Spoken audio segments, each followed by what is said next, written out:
आइए आज भीमाशंकर ज्योतिर्लिंग के बारे में सुनते हैं। भीमाशंकर ज्योतिर्लिंग महाराष्ट्र के पुणे के निकट सह्याद्री पहाड़ियों के घाट क्षेत्र में स्थित है। यह मंदिर अपनी मनोरम पहाड़ियां, भव्य वास्तुकला और दिव्य वातावरण के कारण अद्भुत तीर्थ स्थल है।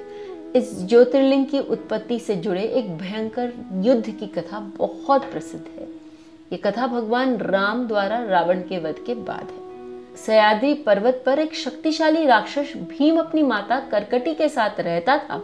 तो एक दिन भीम ने अपनी माता से पूछा, माता, मेरे पिता कौन है और वे कहाँ हैं? आप अकेले इन पहाड़ियों पर क्यों रहती हैं? करकटी ने उत्तर दिया, पुत्र, तुम्हारे पिता कुंभकर्ण थे, जो लंका के वीर राजा रावण के छोटे भाई थे। श्री राम ने तुम्हारे पिता और उनके भाई रावण का वध किया।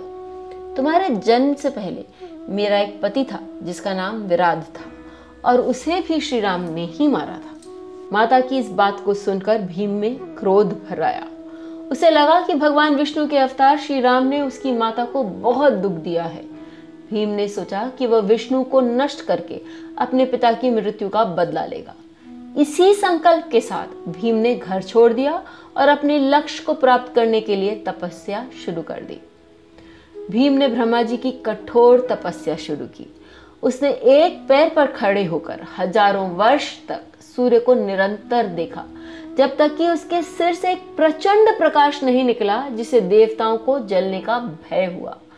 देवता ब्रह्मा जी के पास गए और उनसे प्रार्थना की कि वे भीम को उसकी मनोकामना पूरी कर दें, ताकि वह इतनी तीव्र तपस्या समाप्त कर दे। ब्रह्मा जी भीम के सामने प्रकट हुए और बोले, हे भीम, मैं तुम्हारी तपस्या से प्रसन्न हूँ। तुम जो चाहो वर मांग सकते हो। भीम ने ब्रह्मा जी को प्रणाम किया और कहा, हे प्रभु, यदि आप मेरी भक्ति से प्रसन्न हैं तो मुझे अतुलनीय शक्ति प्रदान करें। ब्रह्मा जी ने इससे यह वरदान दिया और फिर अपने लोक वापस चले गए। अपनी नई अद्वितीय शक्ति के साथ भीम ने संसार में विनाश मचाना शुरू कर दिया।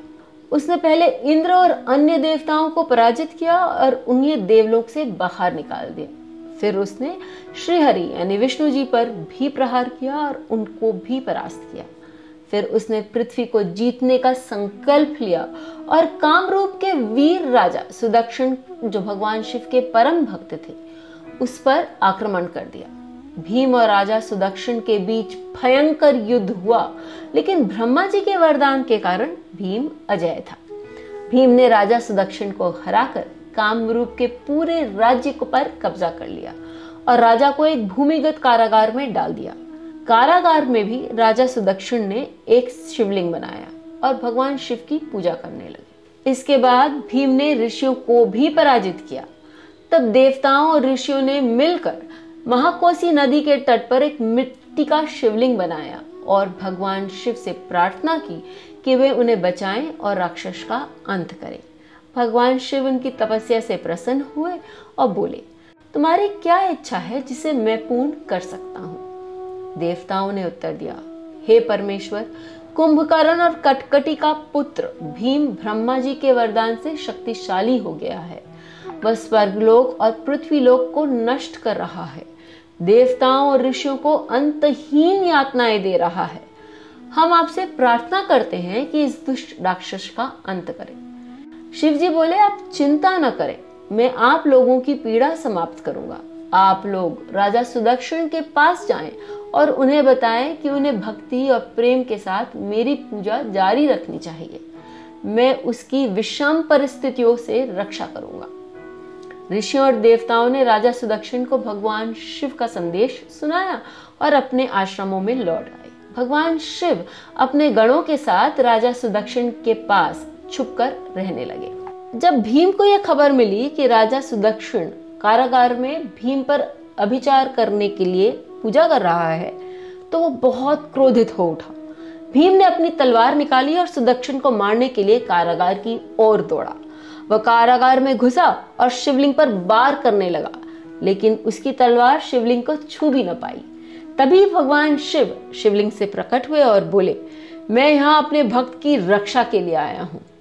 शिव जी और भीम के बीच भयंकर युद्ध हुआ, जिससे पूरा ब्रह्मांड कांप उठा। जब संसार पूरी तरह से विनाश के कगार पर पहुंच गया, तब नारद ऋषि वहां पहुंचे और उन्होंने शिव जी से युद्ध को लंबा न खींचने की प्रार्थना की। हे प्रभु, युद्ध को लंबा न खींचे, नारद ऋषि ने विनती की। भगवान शिव ने एक हुंकार भरी और तुरंत संसार के सभी राक्षसों को भस्म कर दिया। भगवान शिव के क्रोध की ज्वालाएं जंगल जंगल में फैल गईं और राक्षसों की राख पूरे संसार में बिखर गई। बुराई के अंत के साथ पूरा संसार स्वस्थ हो गया। देवताओं और ऋषि राहत महसूस करने लगे और फसलें फिर से उगने लगीं। देवताओं और ऋषियों ने भगवान शिव से प्रार्थना की कि वे मानव जाति के कल्याण के लिए वहां सदैव निवास करें। आपकी उपस्थिति से लोगों को सुख मिलेगा, सभी को आपके दर्शन का लाभ मिलेगा। आप भीम शंकर के रूप में प्रसिद्ध होंगे और आपकी पूजा करके आपके भक्तों की मनोकामनाएं पूरी होंगी। आपका ज्योतिर्लिंग सदैव पूजा जाएगा और सभी लोगों के दुख और बाधाओं को दूर करता रहेगा। उन्होंने विनती की। अपने भक्तों की प्रार्थना स्वीकार करके भगवान शिव वहां भीमाशंकर ज्योतिर्लिंग के रूप में स्थापित हो गए। कहा जाता है कि युद्ध के बाद भगवान शिव के शरीर से निकले पसीने से भीमा या भीमारथी नदी का उद्गम हुआ, जो यहाँ के निकट बहती है। मंदिर परिसर में शाकिनी और डाकिनी नाम के 2 शिवगणों का एक मंदिर भी है, जिन्होंने शिव जी की इस युद्ध में सहायता की थी।